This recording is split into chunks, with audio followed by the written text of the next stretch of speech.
మనది ఏమొస్తుంది చెప్పండి, మనకేమొస్తుంది చెప్పండి, మనకేమొస్తుంది, మీకేమొస్తుంది, నాకేమొస్తుంది, వాళ్ళకేమొస్తుంది. మనం ఎడ్యుకేషన్లో తీసుకుపోయి బజార్లో పెడతామా? ఒక ఇష్యూ ఏదైనా ఉంటే ఇంకా అక్కడనే ఆ రోజే మీ దాకా కూడా రాకుండా వాళ్ళ దగ్గరనే క్లోజ్ కావాలని. మీరు ఏదైనా ఉంటే వాళ్ళకి చిన్న సూచన చేయాలి, దాంతో నడిపించేసేయాలి. మీరు ఆ హానర్గా ఉన్నప్పుడు మీ దగ్గరకు వచ్చేవారంటే మీరు పెద్ద కన్ను లెక్కనే ఉండాలి. కానీ మళ్ళీ మనం ఈక్వల్ గా ఏదో సిల్లీగా ఇబ్బంది అయితే అయిపోయింది కదా, చెప్పండి కదా. ఇప్పుడు మీరు వాళ్ళ దగ్గర 16,000 వసూలు చేస్తారా? వసూలు చేస్తారా? విన్న వాళ్ళు కట్టాలండి, వినకపోతే కట్టక్కర్లేదు. వినకపోతే కట్టక్కర్లేదు. అడ్రస్ ఆన్లైన్ ట్రాన్సాక్షన్ ఆ ఫీజు కట్టాలి, తరఫున ఫీజు కట్టేసాను. ఆ ఫీజు తీసుకోవచ్చు మొత్తం మొబైల్ ఆన్లైన్ కూడా అడ్రస్ ఉంది మేడం. చాలా మంది మీ ఒక్క స్కూల్ కాదు, మా ఒక్క స్కూల్ కాదు, 100,000 స్కూల్లో మొత్తం రాష్ట్రం చరిత్ర, దేశం చరిత్ర మొత్తం వదిలేసిన వాళ్ళు చేసుకున్న వాళ్ళు ఉన్నారు.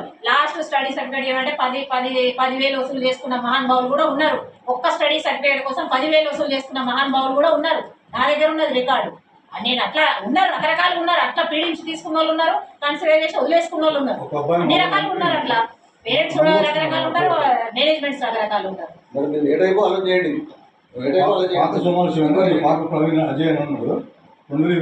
ఫీజు మొత్తం 45,000 5,000 నుంచి మన రోజుకి అబ్బాయి వచ్చి మేము వేయకపోతే వస్తుంటుంది.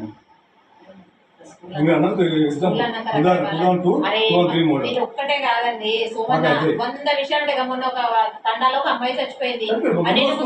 నేను ఎగ్జాంపుల్ ఇచ్చిన, ఆమెకి ఏం పర్సనల్ ప్రాబ్లమ్స్ ఉన్నాయి, ఇంట్లో ఏమున్నాయి, స్కూల్ ఏమున్నాయి. 9th క్లాస్ అమ్మాయి, ఈ స్కూల్ అమ్మాయి కదా, తండాలో చచ్చిపోయింది. నేను కేస్ స్టడీ చేసిన, నా దగ్గర 30-40 పేజీల రిపోర్ట్ ఉన్నది నా దగ్గర. అంటే నేను బాలికల మీద నేను పిహెచ్డీ చేసిన కాబట్టి, అమ్మాయిల సమస్యల మీద పిహెచ్డీ చేసిన కాబట్టి 1 ఆఫ్ ద కేస్ స్టడీ నా పిహెచ్డీలో అమ్మాయి.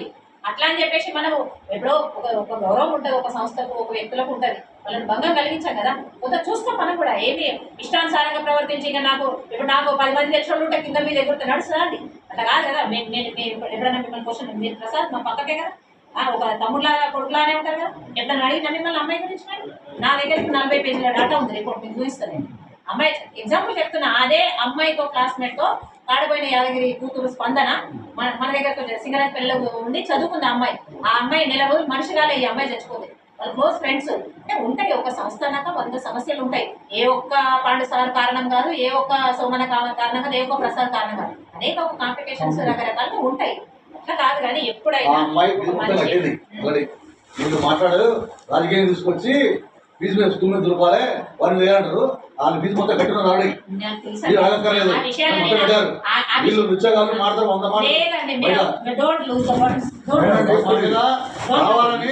కావాలని చేశారు. అమ్మాయి తీశారు, అమ్మాయి తీశారండి. కానీ ఫీజు కట్టుకోవాలి.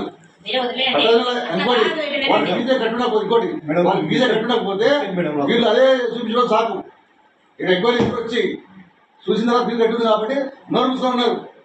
ఏదైనా బలం చేయాలనుకుంటారు.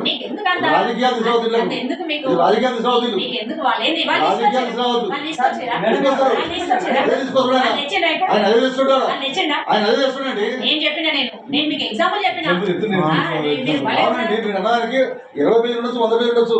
అది ఫీజు కట్టింది కాబట్టి నోరు మూసుకున్నారు. ఫస్ట్ అదే ఎత్తారు అక్కడ. టాపిక్ అదే తీసారు, అన్ని వినపడతాయి.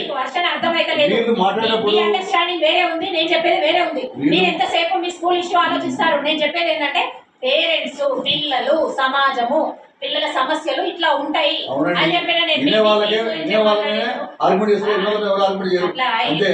మెత్తగా ఉంటే ఒక్క బుద్ధి అంతే. వాళ్ళు ఏముంటదిలేండి, వాళ్ళు మీ దగ్గర మీ పిల్లల్ని 10 ఏళ్ల పాటు చదివించుకొని మీకు ఫీజులు కట్టడంలే కదా. వాళ్ళది ఏముంటది, ఉంటే మంచితనంగా మీతో ఉంటారు, ఏదో ఇబ్బంది పడితే బాధపడతారు. ఏముంటదండి, ఏది ఉన్నా కూడా మీ దగ్గరకు వచ్చిండ్రు, మీకు ఫీజులు కట్టిండ్రు, మీ దగ్గర పిల్లల్ని చదివించిండ్రు. ఆ హానర్ మీరు వాళ్ళకి ఇస్తే అది ఒక సొసైటీలో ఒక మీనింగ్ఫుల్ గా ఉంటది. ఎన్ని రోజులు ఎంతమంది, ఇప్పుడు వాళ్ళ దాంట్లో ఒకరు మిస్టేక్ ఉండొచ్చు, ఓ సోమన్నకు మాట్లాడరాకపోవచ్చు. ఉదాహరణ చెప్తానా, అందరు తప్పైతారా? నేను 12 మంది తప్పైతారా? 12 మంది లుచ్చగాలు అవుతారా? అట్లా అనొద్దు. అట్లా నేను ఇష్టమా ఏ వాడు పడితే అవాడు అనొద్దు. మనం ఒక స్థానంలో ఉన్నాం, మనం ఒక హోదాలో ఉన్నాం.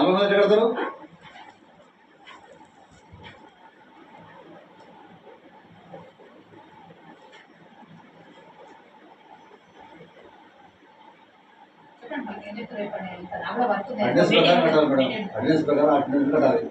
అది కట్టలేదు, మేము అటెండెన్స్ కాలేదు, మాకు కట్టాలి, కట్టాలి కొడుకుంటారు. ఇప్పుడు అటెండెన్స్ కాకపోతే, అటెండెన్స్ లేకపోతే పెడతాం. వాళ్ళు అటెండెన్స్ ఉన్న వాళ్ళు కట్టాలి కదా.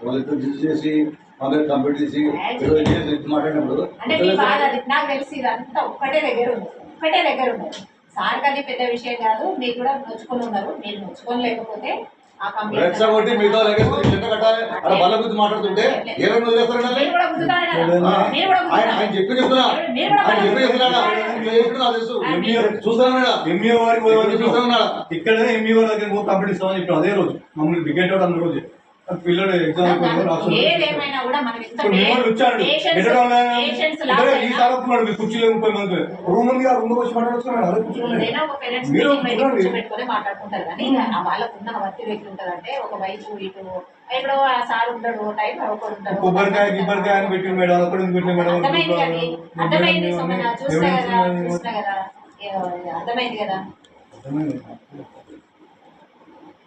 ఎగ్జామ్ అది ఎగ్జామ్ ముందు ఎగ్జామ్ ముందు ఆపలేదు ఇదే పూజ కాడికి అక్కడ ముందు అడుగుతాం అదే రోజు అడిగితే బాగుంది కాబట్టి అడ్వాన్స్ అడిగాం అదే రోజు కాదు కదా అదే రోజు అయితే ఎగ్జామ్ ముందు ఆపే టాస్ పెట్టి అనుకోవచ్చు మేము అంతా జ్ఞానం లేకుండా లేము మేడం ఎన్ని రోజులు మేడం అప్పుడు అన్ని రకాల జ్ఞానం డేట్ ఉంది మేడం ఎగ్జామ్ రోజు కాదు అది ఎగ్జామ్ రోజు ఎవరిని అడగలే పంపించినాం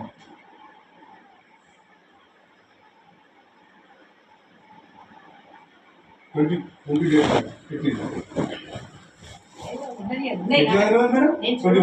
చూసినా తెలుసు సార్ ఏం చెప్పినా మీరేం చెప్పినా అన్ని అర్థమైతే పెద్ద విషయం ఏం కాదు.